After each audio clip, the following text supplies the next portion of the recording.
السلام علیکم دوستو، آج ہم ایک بہت اہم اور نازک ٹاپک پر بات کرنے جا رہے ہیں جو کہ ایک مذہب سے ریلیٹڈ ہے۔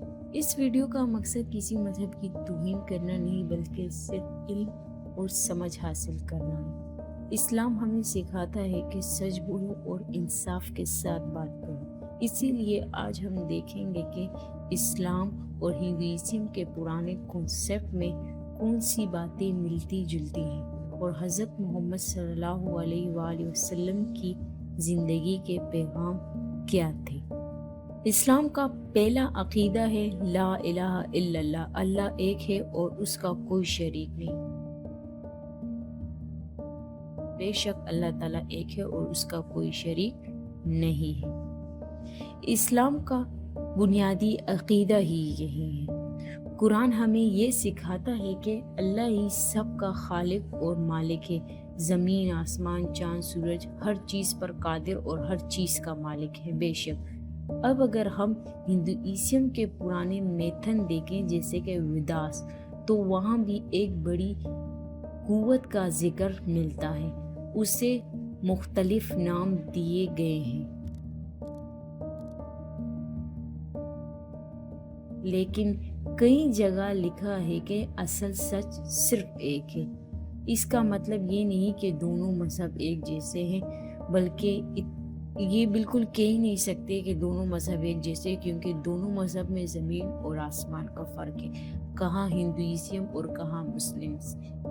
یہ بہت زیادہ ڈفرینس ہے۔ بس ہم جسٹ ایک ٹاپک پریپیئر کر کے آپ سے شیئر کرنا چاہ رہے ہیں۔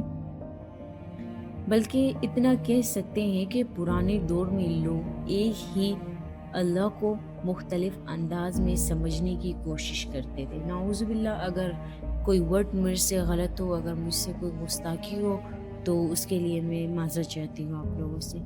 اسلام کے مطابق اللہ نے ہر قوم کے لیے ہدایت بھیجی، ہر جگہ، ہر زمانے میں۔ قرآن میں اللہ فرماتے ہیں کہ کوئی بھی قوم ایسی نہیں جہاں رسول نہ آئے ہوں، جہاں میں نے رسول نہ بھیجے ہوں۔ ہندوازم میں بھی پرانے زمانے کے رہنما کا ذکر ملتا ہے، جنہیں رشی یا گرو کہا جاتا ہے۔ استغفر اللہ۔ ان لوگوں کا کام بھی لوگوں کو صحیح راستہ دکھانا ہوتا ہے۔ یہاں سملرٹی یہ ہے کہ دونوں روایتوں میں اللہ یا خدا انسان کو اکیلے نہیں چھوڑتا بلکہ رہنما بھیجتا ہے۔ اسلام میں حضرت محمد صلی اللہ علیہ وآلہ وسلم کو آخری نبی مانا جاتا ہے۔ بے شک حضرت محمد صلی اللہ علیہ وسلم آخری نبی ہے۔ کچھ ہندو بکس میں بھی ایک ایسے رہنما کا ذکر ملتا ہے جو آخر زمانے میں آئے گا اور ظلم ختم کرے گا۔ کچھ مسلم علماء نے اس بات پر ریسرچ کی ہے، یہ جسٹ ایک ریسرچ ہے، کوئی ایویڈنس یا کوئی پروف نہیں ہے۔ کچھ علماء نے اس بات پر ریسرچ کی ہے کہ یہ ذکر حضرت محمد صلی اللہ علیہ وسلم کی طرف اشارہ ہو سکتا ہے۔ یہ صرف ریسرچ ہے، کوئی زبردستی کا دعویٰ نہیں ہے۔ اس سے صرف یہ پتہ چلتا ہے کہ لوگ ہمیشہ سے ایک بہتر رہنما کا انتظار کرتے رہے ہیں۔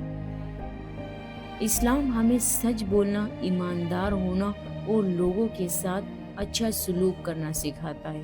حضرت محمد صلی اللہ علیہ وسلم نے فرمایا کہ اصل مسلم وہ ہے جس کی ہاتھ اور زبان کی ایذا سے دوسرا مسلمان محفوظ رہے اور اس کا اخلاق بہتر ہو سکے۔ ہندوازم کے پرانے تعلیمات میں بھی سچ، صبر اور دوسروں کا خیال رکھنے پر زور دیا گیا ہے۔ یہ باتیں ہر مذہب میں اسی لیے ہوتی ہے کیونکہ انسانی فطرت ایک جیسے ہوتی ہے۔ اسلام میں نماز، روزہ اور پاکی پر بہت زور دیا گیا ہے۔ ہندوازم میں بھی روزہ رکھنا، صاف رہنا اور وقت پر عبادت کرنا ملتا ہے۔ ہندوازم میں روزہ نہیں، ورت ہوتا ہے، ان کا روزہ ہمارا ہوتا ہے، ان کا ورت کہا جاتا ہے۔ مقصد دونوں کا ایک ہی ہوتا ہے، انسان اپنے نفس کو کنٹرول کرے، اپنے نفس پر قابو رکھے اور اللہ کو یاد رکھے۔ اسلام میں یتیم، غریب اور مظلوم لوگوں کو بہت فرائض ہے، بہت خیال رکھا جاتا ہے۔ حضرت محمد صلی اللہ علیہ وسلم نے ہمیشہ مظلوموں کا ساتھ دیا۔ ہندو تعلیمات میں بھی مدد، دان، سیوا وغیرہ کو بہت اہمیت دی گئی ہے۔ یہ سملرٹی انسان کو مضبوط کرتی ہے، لیکن اس کا ہرگز یہ مطلب نہیں کہ دونوں قوم ایک ہی ہے، دونوں مذہب ایک ہی ہے۔ مسلم اور ہندو دونوں میں کافی ڈفرینس ہے، اگین کیرئین زمین اور آسمان کا ڈفرینس۔ حضرت محمد صلی اللہ علیہ وسلم کی زندگی امن اور رحمت کی مثال ہے۔ انہوں نے کبھی جھوٹ نہیں بولا، کبھی ظلم نہیں کیا۔ دنیا کی کوئی نن مسلم علماء نے بھی ان کی سچائی اور لیڈرشپ کو مانا، مطلب جو نہیں بھی ماننا تھا ان سب نے مانا۔ یہ بات صرف تحریک کی کتابوں میں لکھی ہوئی ہے، یہ صرف تحریک کی کتابوں میں نہیں بلکہ ہمارے قرآن مجید میں بھی موجود ہے کہ حضرت محمد صلی اللہ علیہ وسلم کی زندگی امن اور رحمت کی مثال ہے۔ حضرت محمد صلی اللہ علیہ وسلم نے کافی دکھ جھیلے، کافی زیادہ تکلیفیں جھیلی، لیکن حضرت محمد صلی اللہ علیہ وسلم کبھی بھی اپنے مذہب سے ہٹے نہیں اور انہوں نے ہمیشہ دعوت دی۔ دوستو، اس ویڈیو کا مقصد یہ دکھانا تھا کہ علم اور سمجھ سے نفرت کم ہوتی ہے۔ اسلام ہمیں دوسروں کو سمجھنے اور انصاف سے بات کرنے کا حکم دیتا ہے۔